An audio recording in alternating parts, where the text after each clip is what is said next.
जय गजानन, जय श्रीमन्नारायण, जय आदिशक्ति माता। प्रिय भक्तजनों, जैसा कि आप जानते हैं आज परिवर्तनी एकादशी है।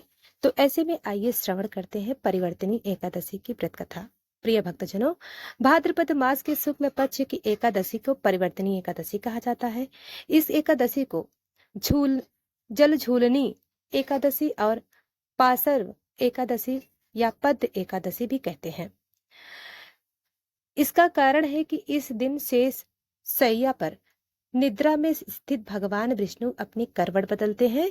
यही परिवर्तन जगत के लिए अत्यंत शुभ माना जाता है। पुराणों के अनुसार जब जब श्रीहरि करवट बदलते हैं तब तब समस्त लोकों में शुभतर ऊर्जा का संचार होता है। जो भी भक्त इस दिन श्रद्धा से उपवास करता है वह जीवन के सभी पापों से मुक्त होकर मोक्ष का अधिकारी बनता है।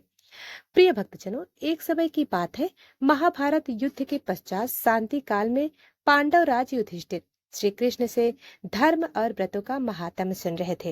युधिष्ठिर अत्यंत धर्मप्रिय और सत्यव्रती राजा थे। उन्होंने द्रौपदी और अपने भाइयों के साथ बहुत कष्ट झेले थे। अब जब राज्य का भार उनके कंधों पर था तो वे सदैव यही सोचते रहते कि प्रजा का कल्याण कैसे हो और वे स्वयं भी अपने जीवन को कैसे धर्ममय बना सके। एक दिन युधिष्ठिर ने भगवान श्री कृष्ण से पूछा, हे जनार्दन, आप स्वयं धर्म के मूर्ति स्वरूप हैं। कृपा करके मुझे भाद्रपद मास के शुक्ल पक्ष की एकादशी का नाम, उसका विधान और उसका महात्म्य विस्तार से समझाइए।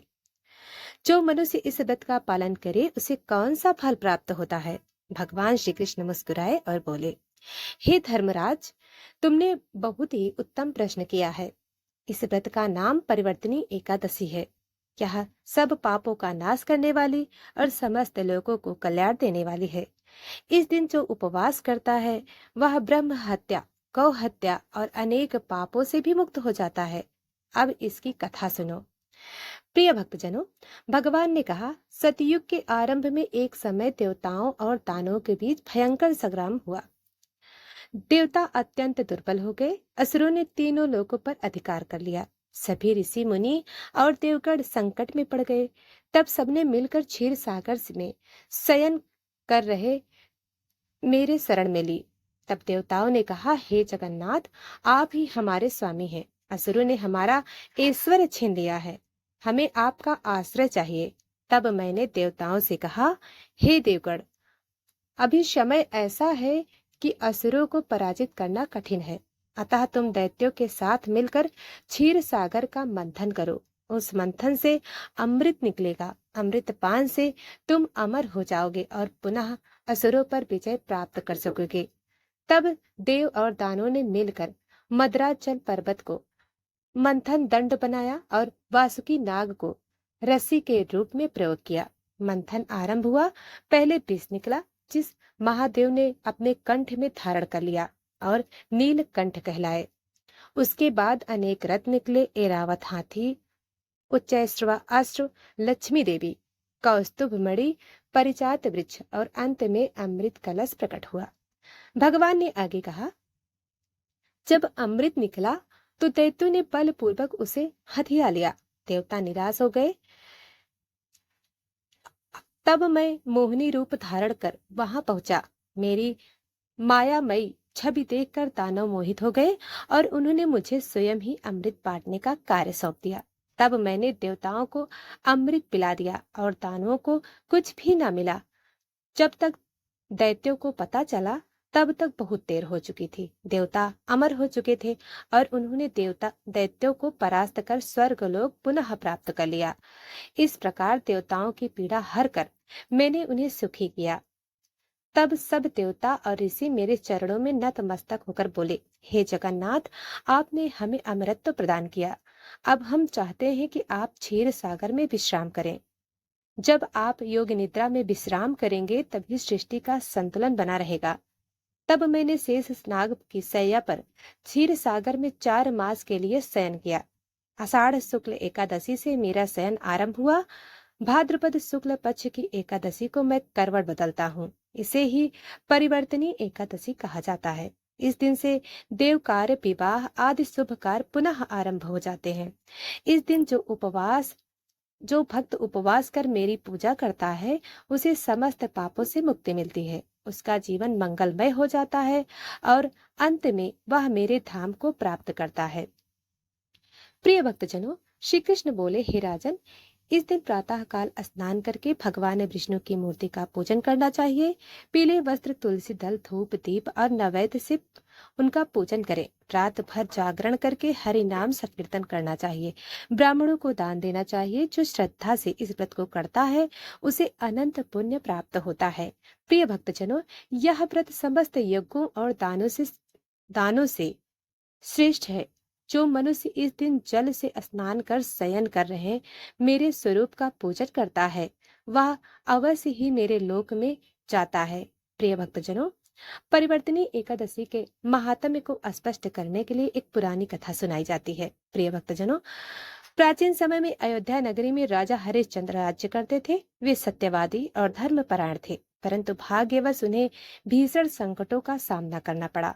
उन्होंने सत्य की रक्षा के लिए अपने राज्य, पत्नी और पुत्र तक को बेच दिया। अंत में वे शमशान में दास बनकर सौदाह का कार्य करने लगे। एक बार भाद्रपद शुक्ल की परिवर्तनी एकादशी आई। उस दिन उनके भीतर अचानक भक्ति का भाव जागा। उन्होंने सोचा, यद्यपि मैं निर्धन हूँ, परंतु इस व्रत को यदि तन मन से करूं तो अवश्य ही पाप मुक्त हो जाऊंगा। राजा हरिचंद ने उपवास किया, रात भर भगवान का नाम जपते रहे और मन ही मन विष्णु का ध्यान करते रहे।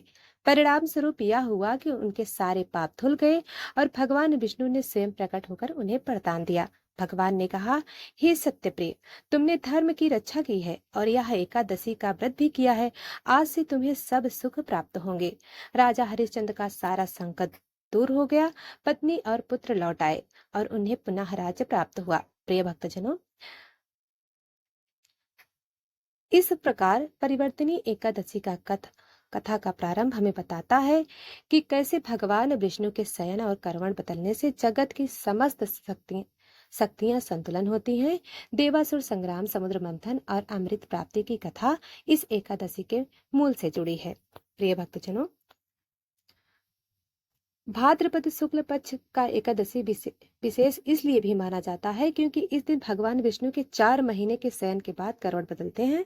आषाढ़ शुक्ल एकादशी वे शेष शैया पर शयन करते हैं। श्रावण और भाद्रपद में वे एक योग निद्रा में रहते हैं, किंतु भाद्र शुक्ल एकादशी को वह दाहिनी करवट लेकर पार्श्व परिवर्तनी करते हैं। इस प्रकार का संकेत है जीवन में संतुलन लाने का समय। पाप से पुण्य की ओर, अंधकार से प्रकाश की ओर, आलस्य से जागरण और कर्म की ओर अग्रसर होने का, इसलिए इसे परिवर्तनी या पार्श्व एकादशी कहा गया है। प्रिय भक्तजनों, श्री कृष्ण ने आगे कहा, हे धर्मराज, जब मैं करवट बदलता हूँ तब सृष्टि की सारी शक्तियां पुनः सक्रिय हो जाती हैं। इस दिन वे विवाह, यज्ञ, गृह प्रवेश और सभी मांगलिक कार्य प्रारंभ हो जाते हैं। इस दिन जो भक्त उपवास करता है, वह जन्मों जन्मों के पापों से मुक्त होकर मोक्ष को प्राप्त करता है। प्रिय भक्तजनों, प्राचीन काल में एक नगर में राजा वासुदेव राज्य करते थे। वे बड़े पराक्रमी और दानी थे, लेकिन क्रोधी स्वभाव के कारण कई बार निर्दोषों को दंडित कर बैठते।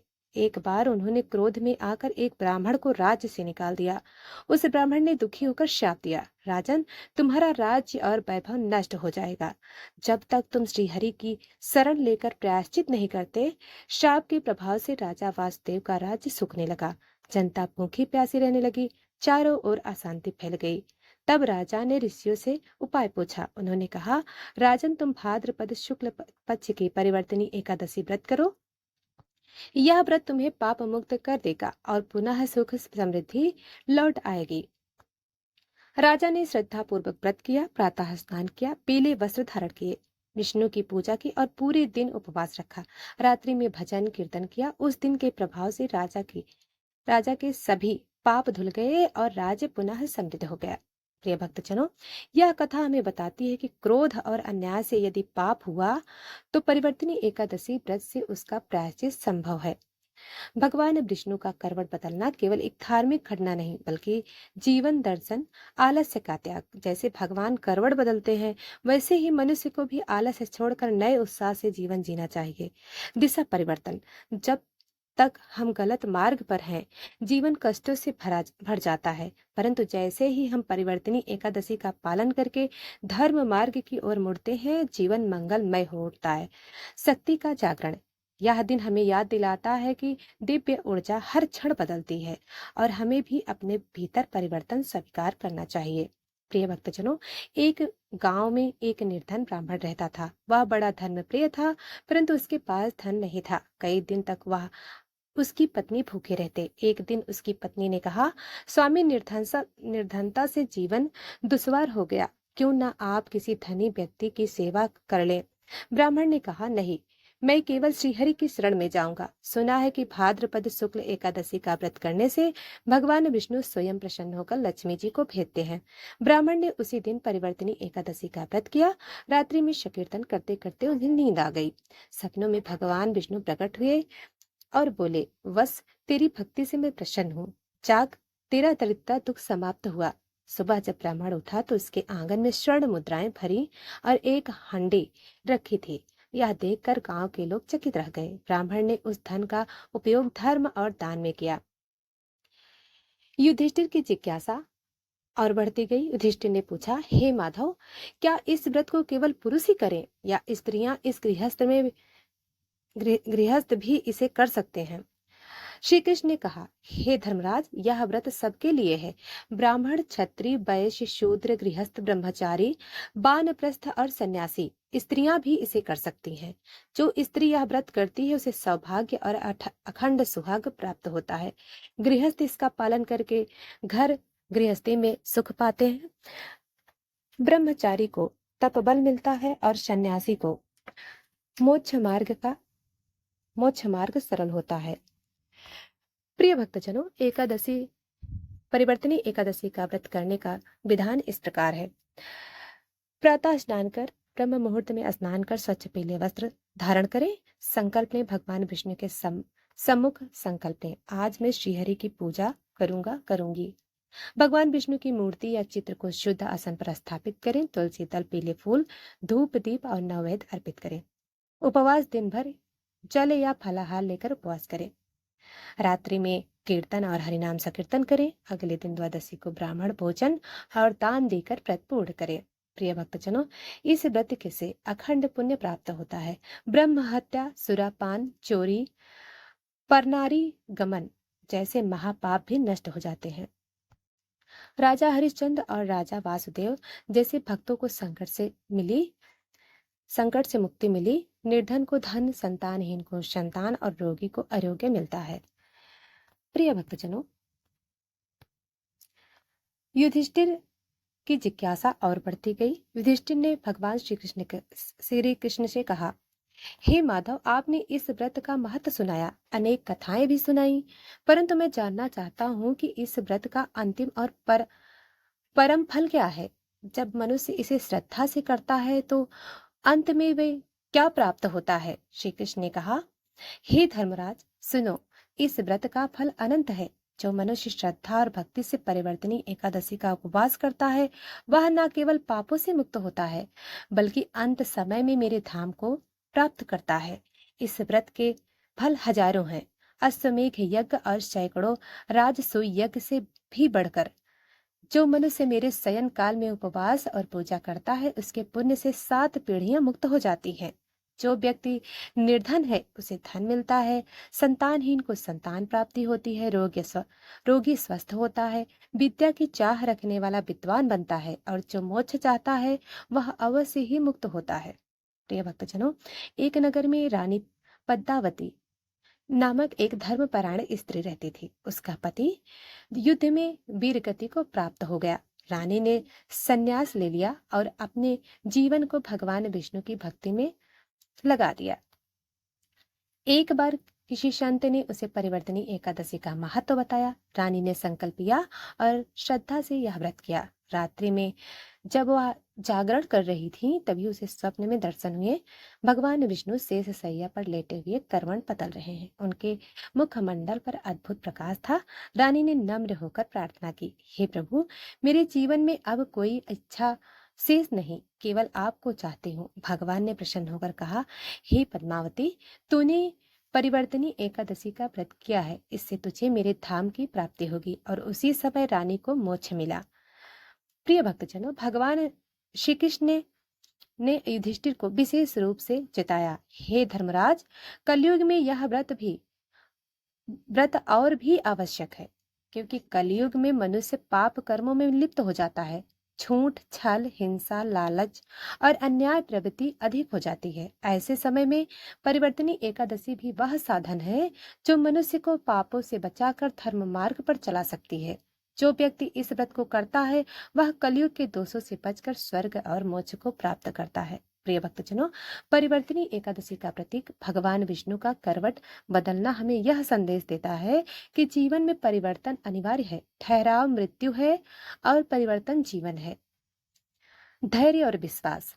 4 महीने तक भगवान निद्रा में रहते हैं, परंतु भक्त धैर्य रखकर प्रतीक्षा करते हैं। यह सिखाता है कि जीवन में कठिनाइयां आएंगी, परंतु धैर्य और विश्वास रखने से शुभ समय अवश्य आता है।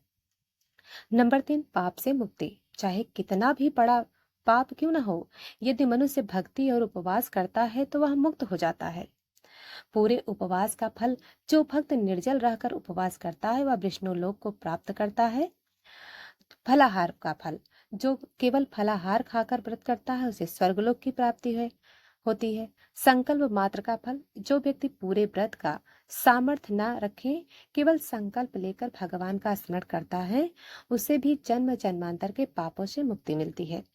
एक गांव में सुधनवा नामक एक साधारण किसान रहता था। उसके पास ना भूमि थी ना धन। वह दिन रात श्रम करके अपने परिवार का पेट पालता, परंतु मन से वह बड़ा भक्त था। भाद्रपद शुक्ल पक्ष की एकादशी आई। सुधनवा ने प्रण लिया कि वह चाहे जैसे भी हो यह व्रत करेगा। उसने पूरे दिन उपवास किया और रात भर भजन कीर्तन करता रहा। अगली सुबह जब वह खेत की ओर गया तो देखा कि उसके खेत में अचानक सुनहरी फसल उगाई। यह देखकर गांव के लोग चकित हो गए। सुधनवा ने समझ लिया कि भगवान की कृपा है। इस प्रकार भगवान अपने सच्चे भक्त को कभी निराश नहीं करते। जब श्री कृष्ण ने इस व्रत का महात्म्य कथाएं और फल बताएं, तब युधिष्ठिर ने हर्षपूर्वक कहा, हे मधुसूदन, धन्य है यह एकादशी। आज और मेरी प्रजा अवश्य इस व्रत को करेंगे। इससे हमारे पाप मिटेंगे और धर्म की वृद्धि होगी। अंतिम उपदेश। श्री कृष्ण ने कहा, हे धर्मराज, जो मनुष्य श्रद्धा से परिवर्तनी एकादशी का पालन करता है उसे जीवन में कभी भय, दुख या अपमान नहीं सहना पड़ता। उसके घर में लक्ष्मी का वास होता है। मृत्यु के बाद उसे मेरे धाम की प्राप्ति होती है। अतः इस व्रत का पालन अवश्य करो और दूसरे को भी प्रेरित करो। यही धर्म का मार्ग है। प्रिय भक्तजनों, इस प्रकार परिवर्तनी एकादशी की कथा में यह बताती है कि यह व्रत भगवान विष्णु की करवट बदलने की पावन घड़ी का उत्सव है। यह जीवन में परिवर्तन, संतुलन और नए आरंभ का संदेश देता है। इससे पापों का नाश होता है और पुण्य की वृद्धि होती है। गृहस्थ को सुख, निर्धन को धन, रोगी को आरोग्य और साधक को मोक्ष की प्राप्ति होती है। परिवर्तनी एकादशी केवल धार्मिक पर्व नहीं बल्कि एक आध्यात्मिक साधना है। यह हमें सिखाती है, धैर्य रखो, समय बदलेगा, पाप छोड़ो, धर्म अपनाओ। भक्ति से जीवन का हर संकट दूर हो जाता है। तो प्रिय भक्तों, आपने सुना परिवर्तनी एकादशी व्रत